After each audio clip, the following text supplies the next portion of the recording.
नमस्कार दोस्तों, हमारी आज की कहानी का नाम है चरित्र।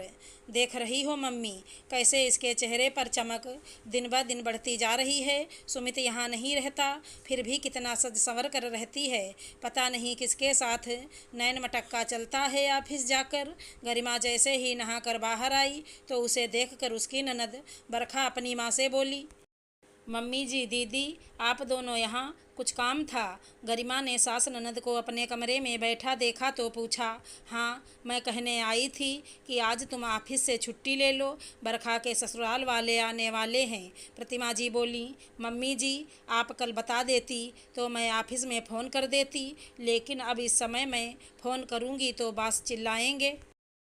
अरे, मुझे क्या पता था कि बरखा के सास ससुर आने वाले हैं। वो तो अभी उनका फ़ोन आया तो मैंने तुमसे कहा।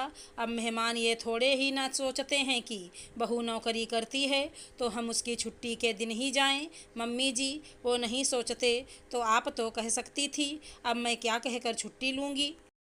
मैं कुछ नहीं जानती, तुम बस ऑफिस नहीं जाओगी, कहकर प्रतिमा जी बाहर जाने लगीं।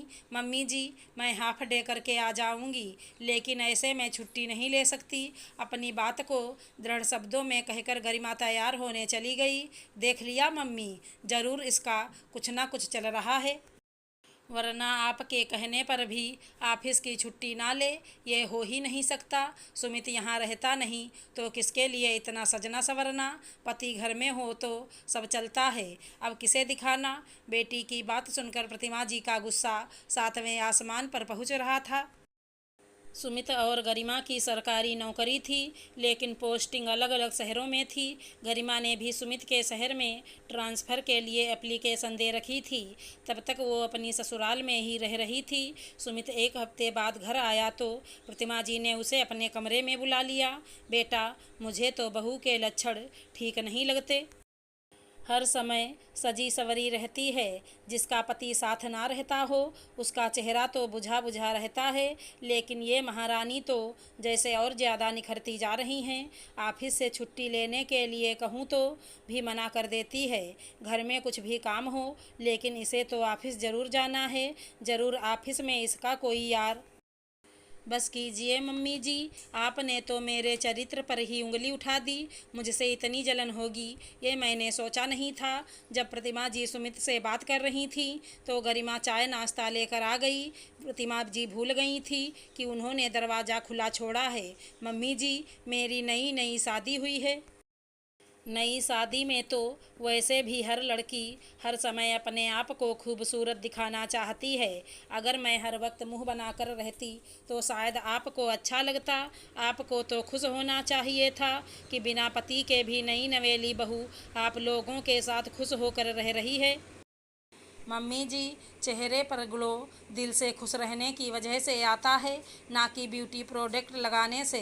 मेरी मम्मी ने हमेशा हमें खुश रहना सिखाया है। इससे हमें मुश्किलों का सामना करने का हौसला भी मिलता है। अगर आपको लगता है मैं ऑफिस में जाकर किसी के साथ नैन मटक्का करती हूँ तो ठीक है, मैं नौकरी छोड़कर सुमित के साथ चली जाती हूँ और उनके साथ ही रहूँगी। नई शादी में पति पत्नी का दूर रहना कितना मुश्किल होता है, शायद आप नहीं समझ सकती। आप लोग चाय पीजिए, मैं जाकर अपना इस्तीफ़ा तैयार कर लेती हूँ, कल जाकर दे आऊँगी।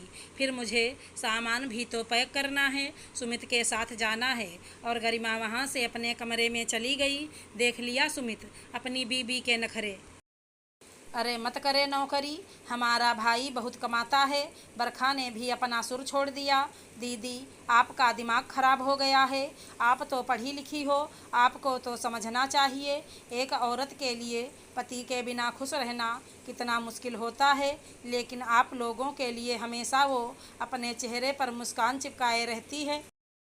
हम लोग रात को वीडियो कॉलिंग करके अपना मन बहला लेते हैं। मैंने ही उसे कहा था कि मुझे तुम्हारा ये मुलायम चेहरा बहुत हसीन लगता है, इसे कभी बुझने मत देना। और मम्मी खुश रहना, अपने शरीर और चेहरे को मेंटेन रखना तो अच्छी बात है ना। मुझे तो इसमें कोई गलत बात नज़र नहीं आती। अगर आप लोगों की यही सोच है तो मैं भी यही कहूँगा कि गरिमा नौकरी छोड़कर मेरे साथ जाएगी। फिर मैं घर पर कितना खर्चा दे पाऊँगा बता नहीं सकता।